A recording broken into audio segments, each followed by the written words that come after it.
El 15 de marzo de 1990, Mateo Vargas, un niño de apenas 9 años, desapareció en una adoquinada y apacible calle de Quito, a plena luz del día. Durante 30 largos y silenciosos años, su caso fue un laberinto de expedientes polvorientos, un misterio que la ciudad prefirió olvidar, convirtiéndose en una herida abierta solo para su familia. Fue un callejón sin salida para la policía, un fracaso para la justicia y una fuente de dolor inagotable para sus padres, hasta que un simple cuaderno de dibujo, encontrado por casualidad en el desván de la casa familiar, reescribió por completo la historia, demostrando que la verdad a veces no necesita una voz para gritar. ¿Cómo es posible que la solución a un crimen tan atroz estuviera oculta durante tanto tiempo, esbozada en las páginas de un niño, a la vista de todos? Antes de contarte cómo los garabatos de un niño se convirtieron en el mapa de una oscura conspiración, comenta aquí desde dónde nos estás viendo y suscríbete al canal. Créeme, no querrás perderte la increíble cadena de acontecimientos que estos dibujos desataron, revelando una verdad mucho más aterradora de lo que nadie jamás imaginó. La historia de Mateo Vargas no es solo la de una desaparición, es la crónica de un secreto colectivo, de una comunidad que eligió el silencio y de cómo el arte inocente de un niño se convirtió, 3 décadas después, en el arma más poderosa para hacer justicia. El conflicto central, la ausencia total de pistas y testigos, se instaló desde la primera hora, convirtiendo una tarde soleada en el inicio de una pesadilla sin fin. Aquel día, la vida en el barrio transcurría con su habitual y predecible monotonía. Era un enclave de clase media alta, un microcosmos de fachadas coloniales y apariencias bien cuidadas, donde se suponía que nada malo podía ocurrir. Mateo, un niño observador y solitario, había salido a hacer un pequeño recado para su madre, Elena, comprar el pan en la tienda de la esquina, un trayecto que había hecho cientos de veces. Las cámaras de seguridad no existían y la vigilancia dependía de los ojos de los vecinos, ventanas que ese día convenientemente parecieran estar todas cerradas. La normalidad de la escena es lo que hace que su evaporación sea tan incomprensible. Desapareció en un tramo de menos de 100 metros, un espacio supuestamente seguro, bajo el sol de la tarde. La primera en sentir que algo andaba mal fue su madre, Elena. La espera, que al principio fue de minutos, se convirtió en una ansiedad que le oprimía el pecho. Salió a la calle llamando su nombre. Javier, su padre, se unió a la búsqueda al volver del trabajo. Recorrieron la plaza, preguntaron en la tienda, llamaron a las puertas de los vecinos. Las respuestas eran siempre las mismas, miradas de falsa compasión, encogimientos de hombros y un desconcertante «no, no lo hemos visto». La angustia inicial se transformó rápidamente en pánico cuando la noche cayó sobre Quito y la silla de Mateo en la mesa de la cena permaneció vacía. La comunidad, que al principio mostró una solidaridad superficial, pronto se replegó sobre sí misma, como si un pacto de silencio se hubiera sellado invisiblemente en el aire. La investigación policial, dirigida por el inspector Morales, un hombre cínico y con fama de resolver los casos cerrándolos en falso, comenzó con una lentitud exasperante. Morales parecía más interesado en cumplir con el protocolo que en encontrar a un niño desaparecido. Sus interrogatorios a los vecinos fueron superficiales, aceptando sin cuestionar la increíble coincidencia de que nadie, absolutamente nadie, hubiera visto nada fuera de lo común. Para Javier y Elena, tratar con la policía se convirtió en una tortura adicional. Sentían que no los tomaban en serio, que para el inspector el caso de Mateo era solo un expediente más en una pila de problemas sin resolver, una molestia burocrática que esperaba archivar cuanto antes para mantener la falsa sensación de paz en aquel influyente barrio. Para la familia Vargas, los días se convirtieron en un limbo de dolor insoportable. La incertidumbre era un veneno lento que consumía cualquier atisbo de esperanza. Elena pasaba horas en la habitación de Mateo, tocando sus juguetes, oliendo su ropa, aferrándose a los últimos vestigios de su presencia. Javier, por su parte, canalizó su dolor en una lucha obsesiva contra la indiferencia, presionando a la policía, pegando carteles con la cara sonriente de su hijo por toda la ciudad, persiguiendo cada rumor, por absurdo que fuera. Vivían en un estado de pérdida ambigua, una tortura psicológica en la que el duelo no puede comenzar porque no hay un cuerpo que llorar, ni una certeza a la que aferrarse. La ausencia de Mateo era un fantasma que se sentaba a la mesa con ellos cada día. El expediente oficial del caso, conocido internamente como el vehículo quebrado, era un reflejo perfecto de la investigación, un caos de informes contradictorios, testimonios que se retractaban misteriosamente y pistas que se enfriaban antes de ser exploradas. La única prueba física tangible, un pequeño trozo de tela azul encontrado en un arbusto cerca de donde Mateo fue visto por última vez, desapareció del depósito de pruebas de la policía sin ninguna explicación lógica. Este expediente se convirtió en un monumento a la incompetencia, o quizás a algo mucho peor, a una corrupción deliberada para proteger a alguien. Para los Vargas, leer ese cúmulo de papeles era revivir una y otra vez el fracaso de un sistema que les había dado la espalda por completo. El silencio del barrio era denso, casi palpable. Las miradas esquivas y las puertas que se cerraban al paso de Elena o Javier eran una constante. La comunidad, que se orgullecía de sus valores y su estatus, había decidido colectivamente que el escándalo de un niño desaparecido era una mancha que debía ser ignorada para preservar su tranquilidad. El miedo a verse involucrados o quizás el conocimiento de algo que no se atrevían a decir pesaba más que la empatía por sus vecinos destrozados. Destacaba la figura de un político retirado que vivía al final de la calle, un hombre poderoso e intocable cuya presencia siempre había generado una mezcla de respeto y temor. Su silencio era el más profundo de todos, un vacío que resonaba con una autoridad implícita.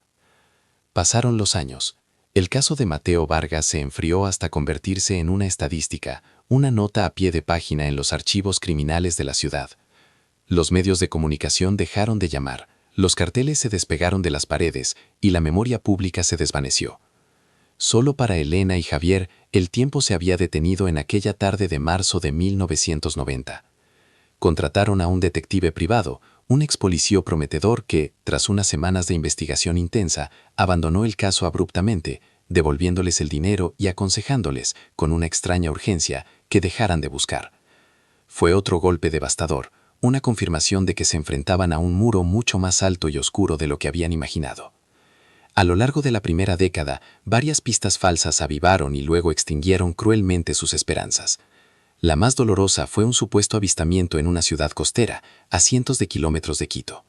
Un turista aseguró haber visto a un niño con las mismas características que Mateo, vendiendo baratijas en una playa.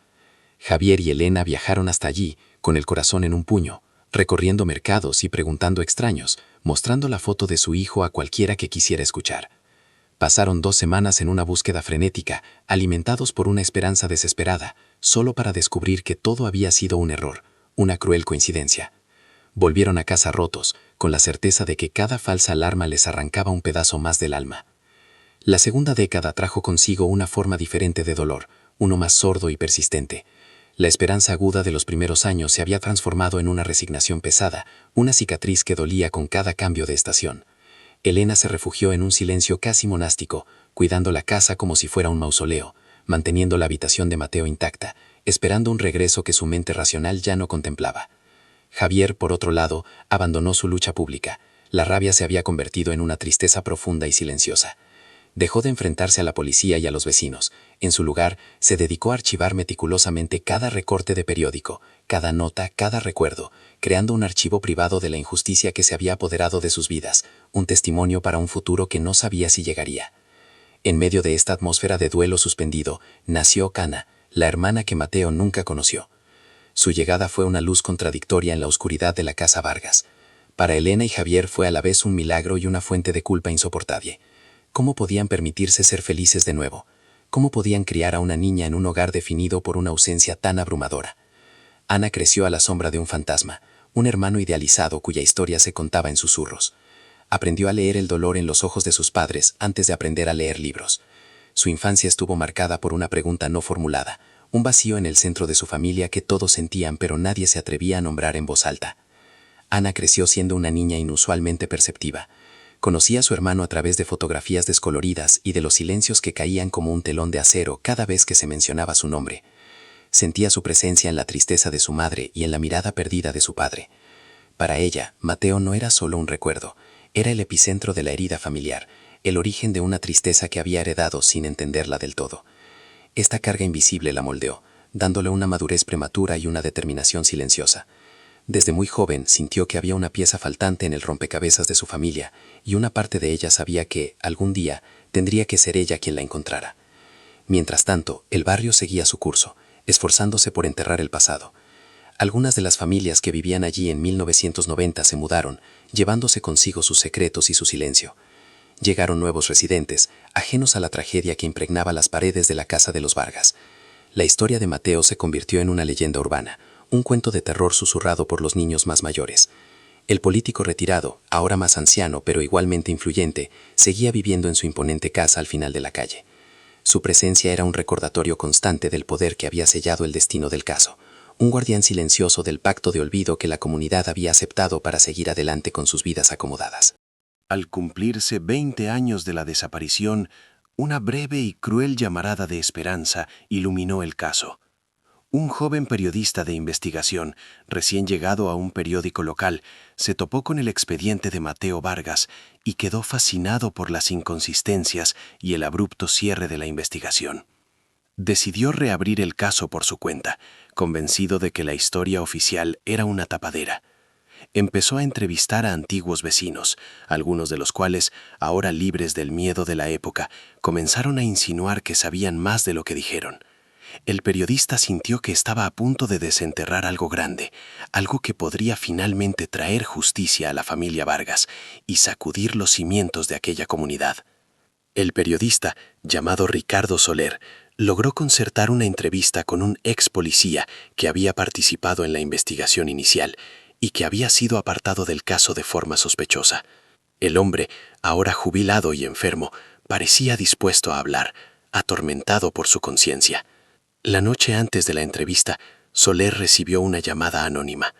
Una voz distorsionada le advirtió que había tumbas que era mejor no profanar y que su curiosidad podría tener consecuencias permanentes. A la mañana siguiente, su editor, visiblemente nervioso, lo llamó a su despacho y le comunicó que el reportaje se cancelaba. El tema era demasiado sensible y la dirección del periódico había decidido no seguir adelante. El muro de silencio seguía siendo impenetrable. Para Javier y Elena, este episodio fue la confirmación final de que se enfrentaban a una conspiración orquestada desde las más altas esferas de poder. La pequeña esperanza que el periodista había encendido se apagó con una violencia que los dejó aún más devastados. El tiempo siguió su marcha implacable. Entraron en la tercera edad, sus cuerpos cansados reflejando el peso de 3 décadas de lucha y dolor. La casa, que una vez fue su refugio, se había convertido en una carga, sus paredes llenas de ecos y fantasmas. Fue entonces, en el año 2020, cuando tomaron la decisión más difícil de sus vidas: vender la casa y mudarse a un lugar más pequeño, un lugar donde los recuerdos no pesaran tanto. La tarea de vaciar la casa fue un proceso doloroso, un funeral para la vida que podría haber sido. Cada objeto era una reliquia de un pasado interrumpido. Los libros de texto de Mateo, sus botas de fútbol, los dibujos que colgaban en la nevera. Era un trabajo demasiado duro para 2 ancianos consumidos por el duelo, así que Ana, ahora una joven abogada de 30 años, se encargó de la parte más pesada. Fue ella quien subió al desván, un lugar que había permanecido cerrado durante años, un archivo polvoriento de sueños rotos. Entre muebles viejos y cajas olvidadas, encontró un pequeño cofre de madera con el nombre Mateo grabado a cuchillo en la tapa. Con un nudo en la garganta, Ana abrió el cofre. Dentro, junto a una colección de canicas, cromos y un coche de juguete, estaba el último cuaderno de dibujo de su hermano. Era un cuaderno de tapa dura, lleno de bocetos. Lo abrió con delicadeza, casi con reverencia. Las primeras páginas estaban llenas de los dibujos típicos de un niño de 9 años. Superhéroes, monstruos, retratos torpes de sus padres y su perro. Eran trazos inocentes, la crónica de una infancia feliz y normal. Ana sonrió con tristeza mientras pasaba las páginas, sintiendo una conexión con el hermano que nunca tuvo la oportunidad de conocer. Una conexión que estaba a punto de volverse mucho más profunda y aterradora. Pero a medida que se acercaba al final del cuaderno, el tono de los dibujos cambió drásticamente. La fantasía infantil dio paso a una observación fría y precisa. Ya no había monstruos imaginarios, sino escenas reales del barrio, dibujadas con un nivel de detalle asombroso para un niño. En una página había un coche oscuro, sin matrícula, aparcado siempre en la misma esquina, con un hombre de rostro severo sentado al volante. En otra, aparecía ese mismo hombre entregando un sobre abultado a su vecino, el político, en un encuentro furtivo en el callejón trasero. Y en la última página, dibujada con trazos urgentes, casi febriles, estaba la matrícula de un vehículo que no pertenecía a nadie del barrio. De repente, Ana comprendió. Esto no eran fantasías, era un testimonio. El 15 de marzo de 1990, Mateo Vargas, un niño de apenas 9 años, desapareció en una adoquinada y apacible calle de Quito, a plena luz del día. Durante 30 largos y silenciosos años, su caso fue un laberinto de expedientes polvorientos, un misterio que la ciudad prefirió olvidar, convirtiéndose en una herida abierta solo para su familia. Fue un callejón sin salida para la policía, un fracaso para la justicia y una fuente de dolor inagotable para sus padres, hasta que un simple cuaderno de dibujo, encontrado por casualidad en el desván de la casa familiar, reescribió por completo la historia, demostrando que la verdad a veces no necesita una voz para gritar. ¿Cómo es posible que la solución a un crimen tan atroz estuviera oculta durante tanto tiempo, esbozada en las páginas de un niño, a la vista de todos? Antes de contarte cómo los garabatos de un niño se convirtieron en el mapa de una oscura conspiración, comenta aquí desde donde nos estás viendo y suscríbete al canal. Créeme, no querrás perderte la increíble cadena de acontecimientos que estos dibujos desataron, revelando una verdad mucho más aterradora de lo que nadie jamás imaginó. La historia de Mateo Vargas no es solo la de una desaparición, es la crónica de un secreto colectivo, de una comunidad que eligió el silencio, y de cómo el arte inocente de un niño se convirtió, 3 décadas después, en el arma más poderosa para hacer justicia. El conflicto central, la ausencia total de pistas y testigos, se instaló desde la primera hora, convirtiendo una tarde soleada en el inicio de una pesadilla sin fin. Aquel día, la vida en el barrio transcurría con su habitual y predecible monotonía. Era un enclave de clase media alta, un microcosmos de fachadas coloniales y apariencias bien cuidadas, donde se suponía que nada malo podía ocurrir. Mateo, un niño observador y solitario, había salido a hacer un pequeño recado para su madre, Elena, comprar el pan en la tienda de la esquina, un trayecto que había hecho cientos de veces. Las cámaras de seguridad no existían y la vigilancia dependía de los ojos de los vecinos, ventanas que ese día, convenientemente, parecieran estar todas cerradas. La normalidad de la escena es lo que hace que su evaporación sea tan incomprensible. Desapareció en un tramo de menos de 100 metros, un espacio supuestamente seguro, bajo el sol de la tarde. La primera en sentir que algo andaba mal fue su madre, Elena. La espera, que al principio fue de minutos, se convirtió en una ansiedad que le oprimía el pecho. Salió a la calle, llamando su nombre. Javier, su padre, se unió a la búsqueda al volver del trabajo. Recorrieron la plaza, preguntaron en la tienda, llamaron a las puertas de los vecinos. Las respuestas eran siempre las mismas: miradas de falsa compasión, encogimientos de hombros y un desconcertante «no, no lo hemos visto». La angustia inicial se transformó rápidamente en pánico cuando la noche cayó sobre Quito y la silla de Mateo en la mesa de la cena permaneció vacía. La comunidad, que al principio mostró una solidaridad superficial, pronto se replegó sobre sí misma, como si un pacto de silencio se hubiera sellado invisiblemente en el aire. La investigación policial, dirigida por el inspector Morales, un hombre cínico y con fama de resolver los casos cerrándolos en falso, comenzó con una lentitud exasperante. Morales parecía más interesado en cumplir con el protocolo que en encontrar a un niño desaparecido. Sus interrogatorios a los vecinos fueron superficiales, aceptando sin cuestionar la increíble coincidencia de que nadie, absolutamente nadie, hubiera visto nada fuera de lo común. Para Elena y Javier, tratar con la policía se convirtió en una tortura adicional. Sentían que no los tomaban en serio, que para el inspector, el caso de Mateo era solo un expediente más en una pila de problemas sin resolver, una molestia burocrática que esperaba archivar cuanto antes para mantener la falsa sensación de paz en aquel influyente barrio.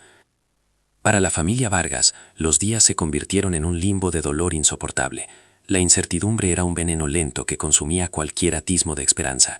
Elena pasaba horas en la habitación de Mateo, tocando sus juguetes, oliendo su ropa, aferrándose a los últimos vestigios de su presencia. Javier, por su parte, canalizó su dolor en una lucha obsesiva contra la indiferencia, presionando a la policía, pegando carteles con la cara sonriente de su hijo por toda la ciudad, persiguiendo cada rumor, por absurdo que fuera. Vivían en un estado de pérdida ambigua, una tortura psicológica en la que el duelo no puede comenzar porque no hay un cuerpo que llorar ni una certeza a la que aferrarse. La ausencia de Mateo era un fantasma que se sentaba a la mesa con ellos cada día, un silencio que gritaba más que cualquier palabra. El silencio del barrio era denso, casi palpable. Las miradas esquivas y las puertas que se cerraban al paso de Elena o Javier eran una constante. La comunidad, que se enorgullecía de sus valores y su estatus, había decidido colectivamente que el escándalo de un niño desaparecido era una mancha que debía ser ignorada para preservar su tranquilidad. El miedo a verse involucrados, o quizás el conocimiento de algo que no se atrevían a decir, pesaba más que la empatía por sus vecinos destrozados. Destacaba la figura de un político retirado que vivía al final de la calle, un hombre poderoso e intocable, cuya presencia siempre había generado una mezcla de respeto y temor. Su silencio era el más profundo de todos, un vacío que resonaba con una autoridad implícita, el guardián de un secreto inconfesable. Pasaron los años. El caso de Mateo Vargas se enfrió hasta convertirse en una estadística, una nota a pie de página en los archivos criminales de la ciudad. Los medios de comunicación dejaron de llamar, los carteles se despegaron de las paredes y la memoria pública se desvaneció. Solo para Elena y Javier, el tiempo se había detenido en aquella tarde de marzo de 1990. Contrataron a un detective privado, un ex policía prometedor que, tras unas semanas de investigación intensa, abandonó el caso abruptamente, devolviéndoles el dinero y aconsejándoles con una extraña urgencia que dejaran de buscar. Fue otro golpe devastador, una confirmación de que se enfrentaban a un muro mucho más alto y oscuro de lo que habían imaginado, una fuerza invisible que no quería que la verdad saliera a la luz. A lo largo de la primera década, varias pistas falsas avivaron y luego extinguieron cruelmente sus esperanzas. La más dolorosa fue un supuesto avistamiento en una ciudad costera, a cientos de kilómetros de Quito. Un turista aseguró haber visto a un niño con las mismas características que Mateo, vendiendo baratijas en una playa. Javier y Elena viajaron hasta allí, con el corazón en un puño, recorriendo mercados y preguntando a extraños, mostrando la foto de su hijo a cualquiera que quisiera escuchar. Pasaron 2 semanas en una búsqueda frenética, alimentados por una esperanza desesperada, solo para descubrir que todo había sido un error, una cruel coincidencia. Volvieron a casa rotos, con la certeza de que cada falsa alarma les arrancaba un pedazo más del alma, dejándolos un poco más vacíos. En medio de esta atmósfera de duelo suspendido, nació Ana, la hermana que Mateo nunca conoció. Su llegada fue una luz contradictoria en la oscuridad de la casa Vargas. Para Elena y Javier fue a la vez un milagro y una fuente de culpa insoportable. ¿Cómo podían permitirse ser felices de nuevo? ¿Cómo podían criar a una niña en un hogar definido por una ausencia tan abrumadora? Ana creció a la sombra de un fantasma, un hermano idealizado cuya historia se contaba en susurros. Aprendió a leer el dolor en los ojos de sus padres antes de aprender a leer libros. Su infancia estuvo marcada por una pregunta no formulada, un vacío en el centro de su familia, que todos sentían pero nadie se atrevía a nombrar en voz alta, una herida que nunca terminaba de cicatrizar. Ana creció siendo una niña inusualmente perceptiva.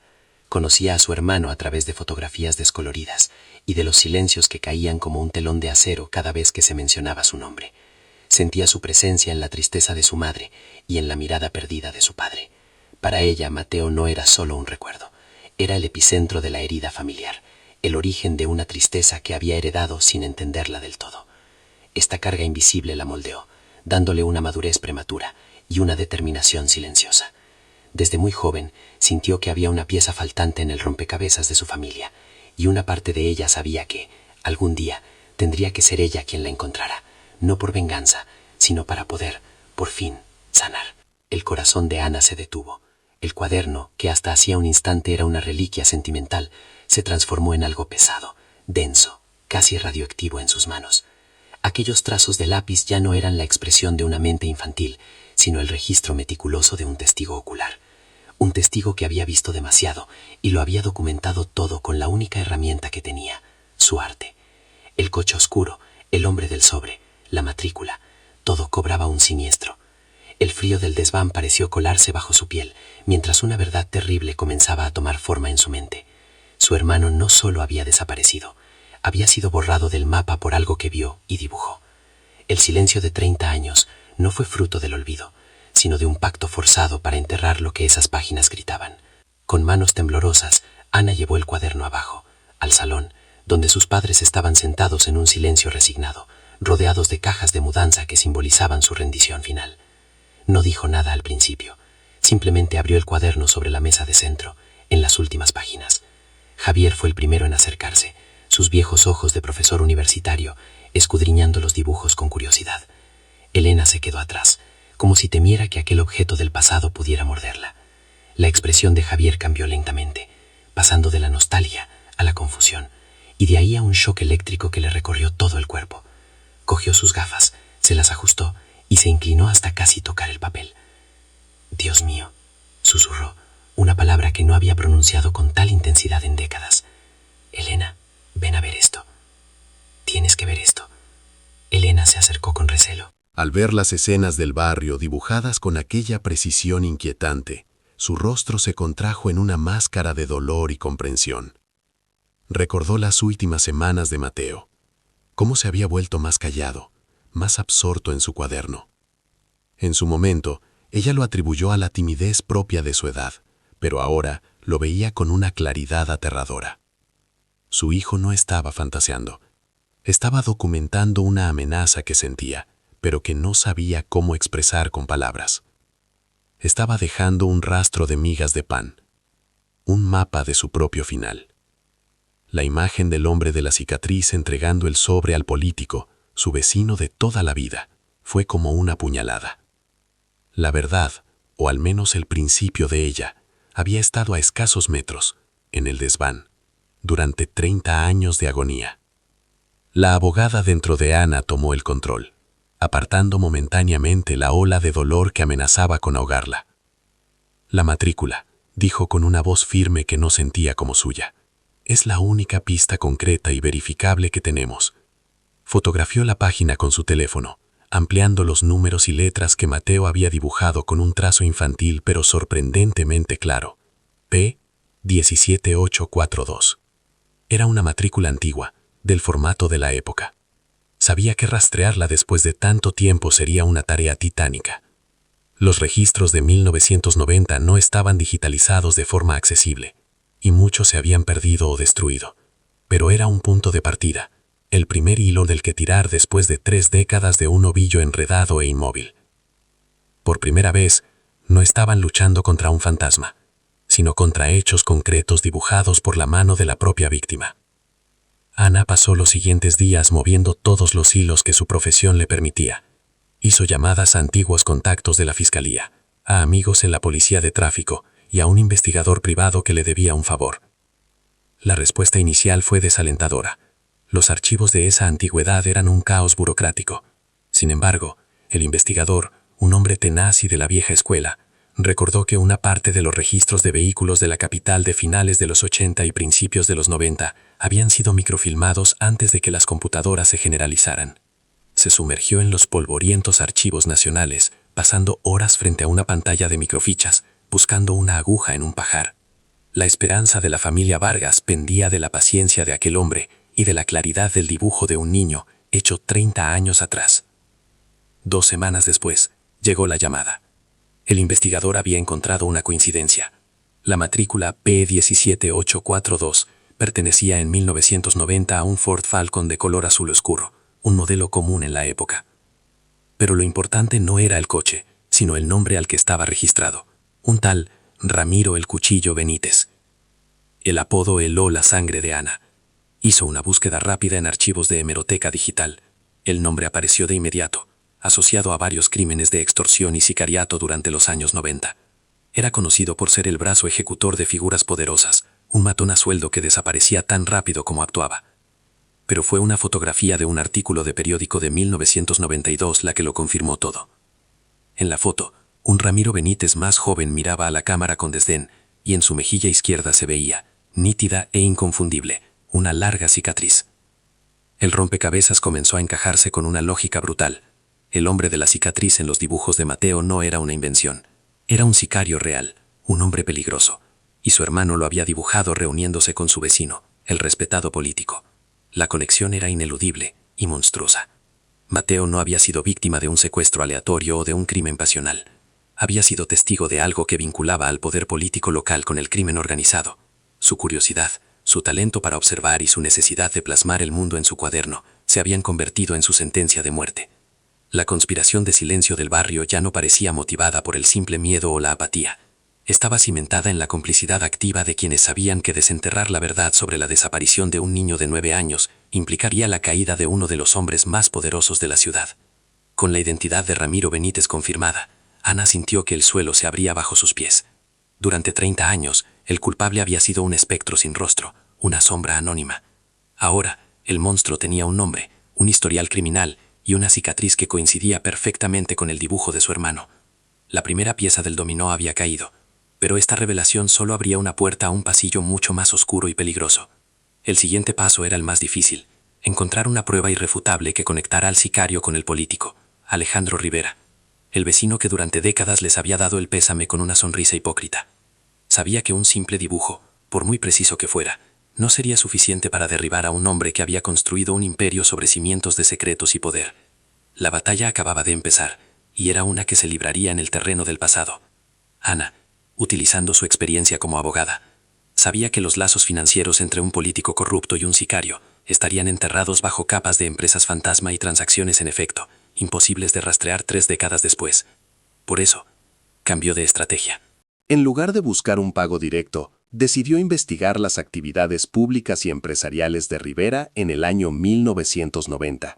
Se sumergió en los archivos de la Hemeroteca Nacional y en los registros de la propiedad, buscando cualquier anomalía, cualquier proyecto controvertido que pudiera haber requerido los servicios de alguien como Benítez. Pasó semanas revisando microfilmes de periódicos viejos, sus ojos ardiendo por el esfuerzo, buscando una grieta en la fachada impecable del expolítico. Necesitaba encontrar el contexto, el motivo por el cual un hombre tan poderoso necesitaría silenciar a un niño de 9 años. Y entonces la encontró. Una serie de artículos de un pequeño periódico de la oposición de la época detallaban un polémico proyecto de desarrollo urbano que Rivera estaba impulsando con fervor en 1990. El plan implicaba la recalificación de unos terrenos en las afueras de la ciudad, habitados por familias de bajos recursos, para construir un lujoso complejo residencial. Los artículos hablaban de una fuerte resistencia vecinal, liderada por un activista comunitario llamado Carlos Grijalva. Hubo protestas, amenazas veladas y una campaña de intimidación contra los residentes que se negaban a vender sus tierras. De repente, unas semanas antes de la desaparición de Mateo, Grijalva abandonó la lucha de forma abrupta y desapareció de la vida pública. La conexión era tenue, pero Ana sintió un escalofrío. La desaparición de su hermano podría no haber sido un hecho aislado. Siguiendo el rastro del proyecto urbanístico, Ana investigó el nombre de la empresa constructora que Rivera había contratado, Construcciones Andinas S.A. En los registros oficiales parecía una empresa legítima, pero algo no encajaba. Profundizando en los archivos mercantiles, descubrió que la compañía se había disuelto misteriosamente apenas un año después de finalizar el proyecto. Era un clásico movimiento de empresa fantasma, creada para un único propósito y luego evaporada. El verdadero avance llegó cuando encontró la lista original de socios fundadores. Entre los nombres de testaferros desconocidos, uno saltó de la página y le golpeó como un puñetazo en el estómago. Un primo lejano de Ramiro el Cuchillo Benítez. El vínculo ya no era una suposición basada en un dibujo. Estaba allí, en blanco y negro, en un documento oficial olvidado por el tiempo. El puzzle macabro se estaba completando. Ana superpuso el calendario de los eventos de 1990. Las protestas más intensas contra el proyecto de Rivera coincidían con las semanas previas a la desaparición de Mateo. El activista Carlos Grijalva, que vivía a solo unas calles de la casa de los Vargas, fue visto por última vez en público después de una reunión tensa con representantes de la constructora. Era muy probable que Mateo, con su curiosidad y su costumbre de dibujar todo lo que veía, hubiera sido testigo de un encuentro entre Benítez y Rivera. Quizás vio la entrega del dinero para intimidar o hacer desaparecer a Grijalva. El sobre que dibujó no era un simple soborno, era el pago por un crimen que aseguraría el éxito de un negocio millonario. Su hermano no fue secuestrado por lo que sabía, sino por lo que había dibujado. Armada con esta nueva y sólida línea de investigación, Ana decidió dar un paso que antes habría considerado inútil, volver a hablar con los antiguos vecinos, pero no con los que habían mantenido un silencio de acero, sino con los que podrían haber sido víctimas del mismo miedo. Recordó a la señora Inés, la anciana dueña de la tienda de la esquina donde Mateo fue a comprar el pan por última vez. La encontró en una residencia de ancianos, frágil pero con la mente lúcida. Ana no la presionó. Simplemente se sentó a su lado, le habló de su hermano, y con delicadeza le mostró los dibujos. Al ver el rostro del hombre con la cicatriz y el coche oscuro, los ojos de la anciana se llenaron de un terror antiguo. Tras 30 años de silencio, la verdad brotó en un torrente de lágrimas y susurros. La señora Inés confesó que lo había visto todo. Vio el coche azul oscuro aparcado en la esquina, algo inusual en esa calle. Vio a Mateo salir de su tienda y caminar hacia su casa. Y vio cómo el hombre de la cicatriz bajaba del coche, se acercaba al niño con una falsa amabilidad y en un movimiento rápido y brutal lo metía dentro del vehículo, tapándole la boca. El coche arrancó y desapareció. Inés se quedó paralizada por el pánico. Al día siguiente, 2 hombres que nunca habían visto antes entraron en su tienda. No compraban nada. Simplemente le dijeron que tenía una familia muy bonita y que sería una pena que algo malo les pasara. El mensaje fue claro. Su silencio no fue una elección, fue una sentencia impuesta por el miedo. Era el primer testimonio directo, la pieza que unía el dibujo con la realidad del secuestro. Con el testimonio de la señora Inés, grabado y firmado, Ana ya no tenía solo una teoría basada en dibujos, sino una prueba testimonial que corroboraba el secuestro. Era la llave que abría la puerta que había permanecido cerrada durante 3 décadas. Sabía que enfrentarse directamente a Alejandro Rivera, con su red de influencias aún intacta, sería un suicidio legal. La estrategia debía ser otra: atacar al eslabón más débil, al instrumento del crimen. Decidió buscar a Ramiro Benítez, el hombre de la cicatriz. Tras semanas de investigación a través de registros antiguos y contactos en los bajos fondos, lo localizó. No era el matón temible de los años 90, sino un anciano consumido por una enfermedad terminal, viviendo en un miserable piso en un barrio obrero, olvidado por aquellos a los que sirvió. El tiempo, a su manera, ya había empezado a cobrar su deuda. La confrontación fue un acto de una valentía heladora. Ana fue sola al apartamento de Benítez. El lugar olía a enfermedad y a derrota. El hombre que le abrió la puerta era un esqueleto andante, su famosa cicatriz una arruga más en un rostro devastado. Ana no gritó, ni acusó. Simplemente se sentó frente a él en la raída mesa de la cocina y, sin decir una palabra, deslizó sobre la superficie una copia a color de alta calidad del dibujo que Mateo había hecho de él. El efecto fue inmediato y profundo. Benítez miró el retrato infantil, la cicatriz perfectamente capturada por el lápiz de un niño, y un temblor le recorrió el cuerpo. No era el miedo a la justicia de los hombres, sino el terror supersticioso de un fantasma que volvía del pasado para reclamar su alma. El rostro de su víctima, dibujado por su propia mano, era un juez implacable. Quebrado por la enfermedad y confrontado con el testamento visual de su crimen, Ramiro Benítez comenzó a hablar. Su voz, un susurro ronco, desgranó la verdad de aquella tarde de 1990. Confirmó que Rivera lo había contratado para neutralizar al activista Carlos Grijalva, que se oponía a su proyecto inmobiliario. El plan era una mezcla de soborno e intimidación. Mateo, ese niño callado que siempre estaba dibujando en el banco de la plaza, fue testigo del último pago, el sobre que sellaba la desaparición de Grijalva. El niño lo dibujó todo con una precisión que horrorizó a Rivera cuando se enteró.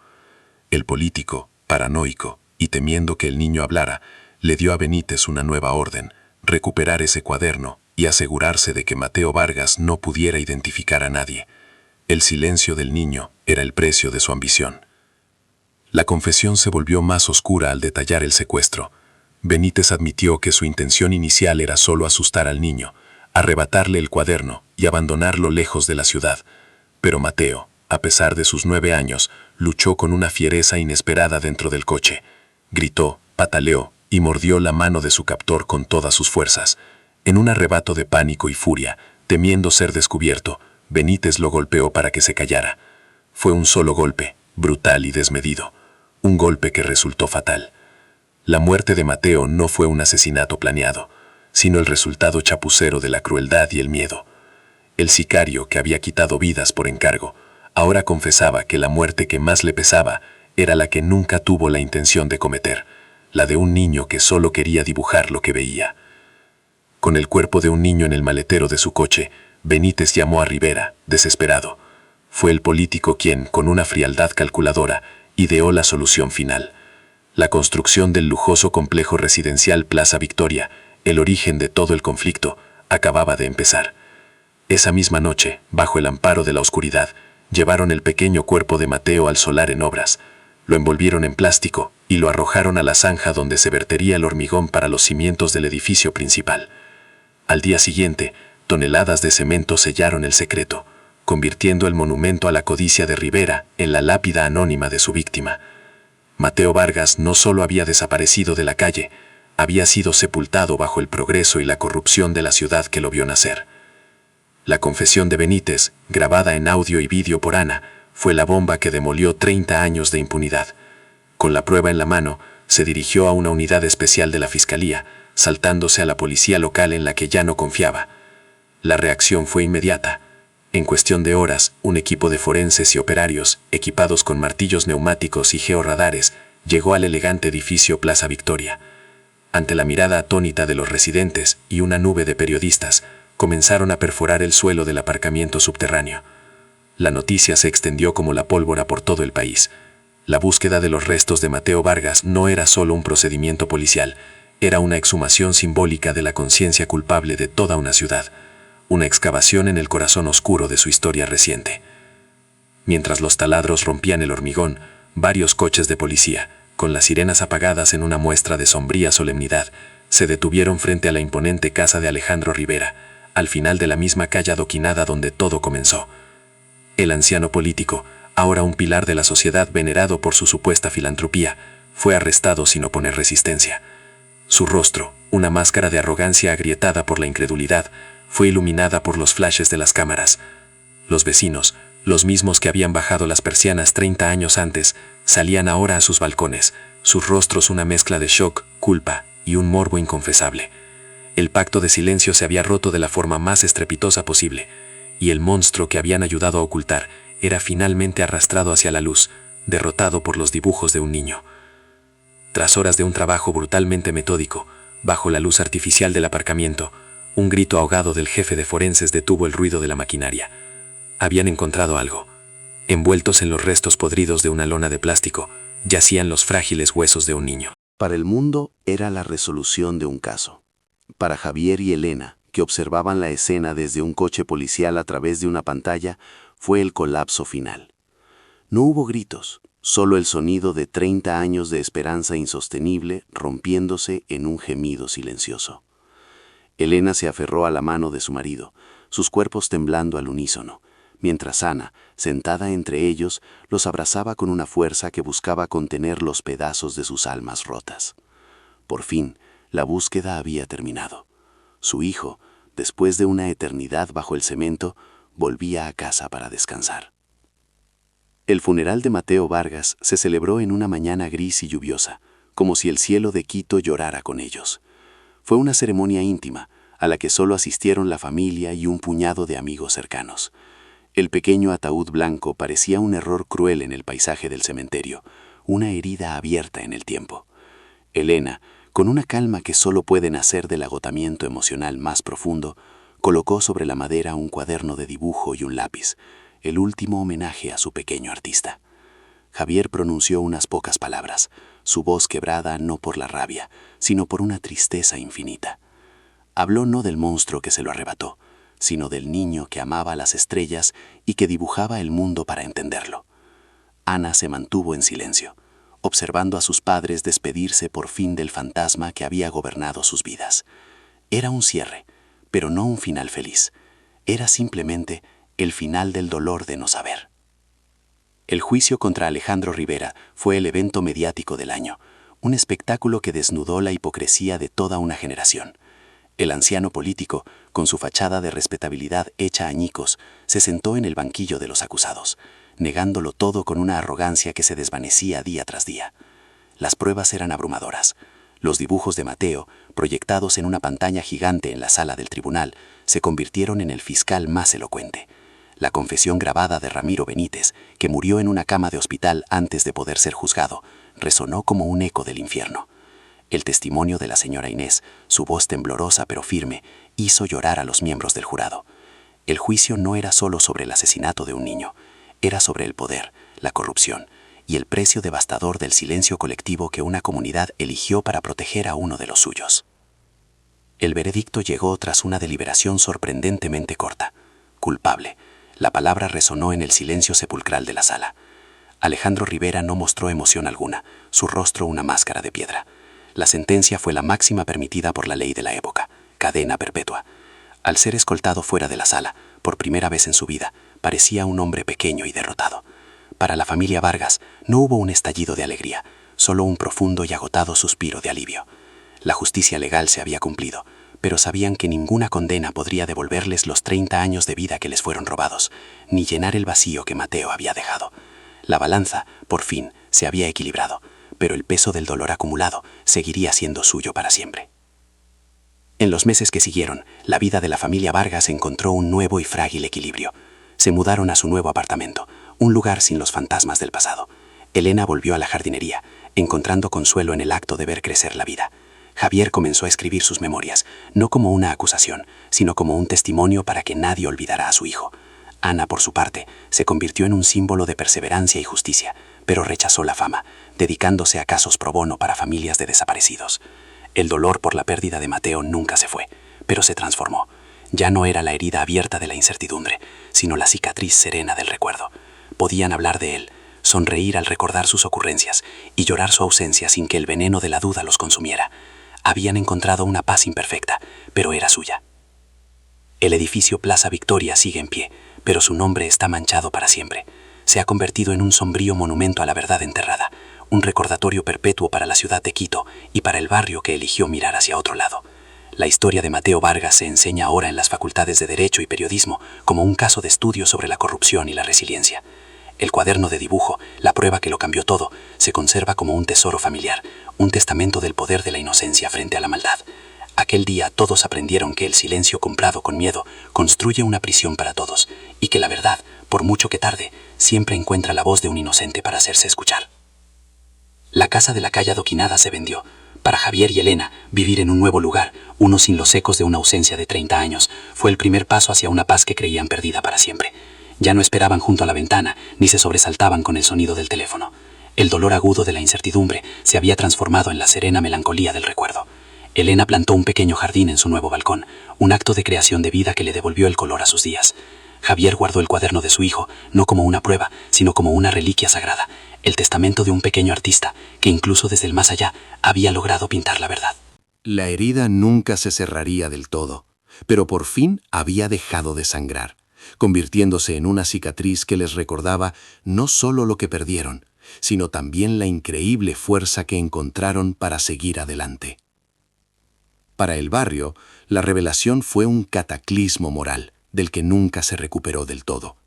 La fachada de respetabilidad y orden se derrumbó, dejando al descubierto la podredumbre que había crecido bajo la superficie durante 3 décadas. La calle donde desapareció Mateo fue bautizada extraoficialmente por los más jóvenes como la calle de la vergüenza. Las casas seguían siendo hermosas, pero ahora estaban habitadas por el fantasma de un niño con un cuaderno y por el peso de la cobardía colectiva. Algunos de los vecinos más antiguos se mudaron, incapaces de soportar las miradas acusadoras de los nuevos residentes. La comunidad aprendió de la forma más brutal que la tranquilidad construida sobre el silencio es una ilusión frágil y que ignorar una injusticia no la hace desaparecer, solo la convierte en un veneno que corrompe todo lo que toca desde dentro. El legado de Mateo Vargas trascendió las fronteras de su barrio. Su historia se convirtió en un referente en las facultades de periodismo y criminología de todo el país. Un caso de estudio sobre cómo la persistencia y una pista inesperada pueden derribar imperios de impunidad. No se le recuerda como una víctima pasiva, sino como el pequeño y silencioso detective que resolvió su propio asesinato. Sus dibujos, antes desestimados como fantasías infantiles, se exhibieron en una exposición conmemorativa, demostrando que el arte puede ser el arma más poderosa contra el olvido y la mentira.